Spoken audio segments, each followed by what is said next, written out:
You sit up straight in the chair and nod like you've practiced. You even smile a little. The room is cold. Your shirt collar is too tight, but you don't care. This is going well. One of the interviewers is asking you about your last job. You talk about the bookkeeping you did for your uncle's shop. You try to make it sound more professional than it was. They laugh at your joke. The woman on the left writes something down. Then your phone vibrates. You pretend not to notice. It's deep in your pocket, but the buzz rattles against your leg like someone knocking from under the table. You keep your eyes on the interviewer. You nod again. Then it vibrates again. Then again. You try to shift in your chair a little to block the sound. You fake a polite cough. You smile too wide. The man in glasses glances at your pocket. They ask another question. You answer. You try not to panic.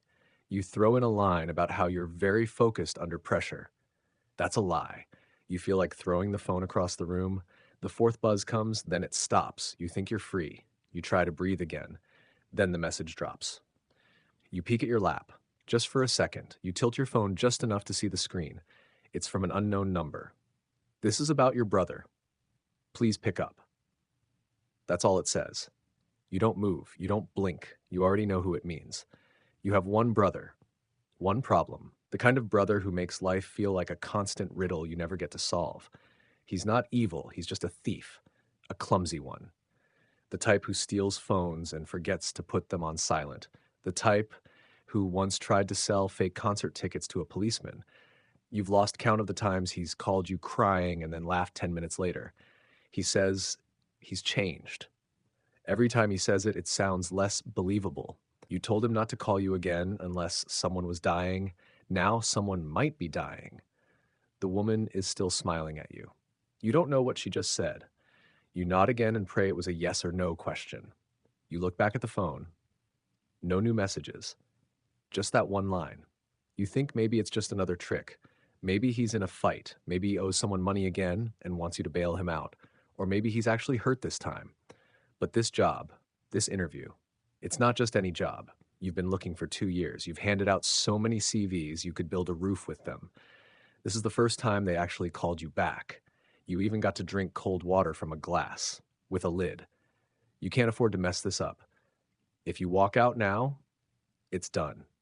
No one gets hired after walking out of an interview, especially not someone with your luck.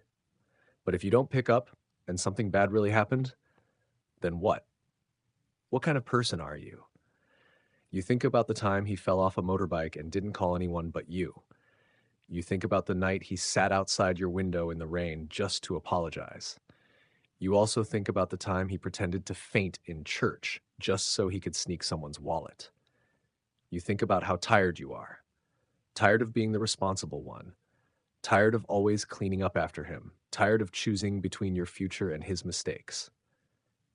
The man in glasses is talking now. He says something about career goals. You nod again, but your face feels hot. You can feel the sweat building under your arms.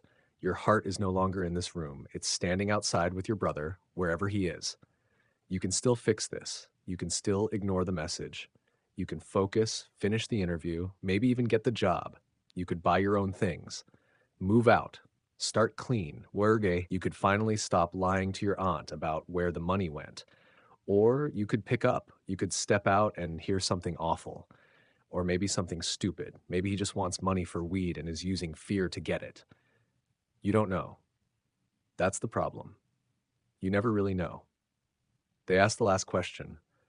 Where do you see yourself in 5 years? You want to say anywhere but here. Anywhere but trapped in the same cycle. But your phone buzzes again.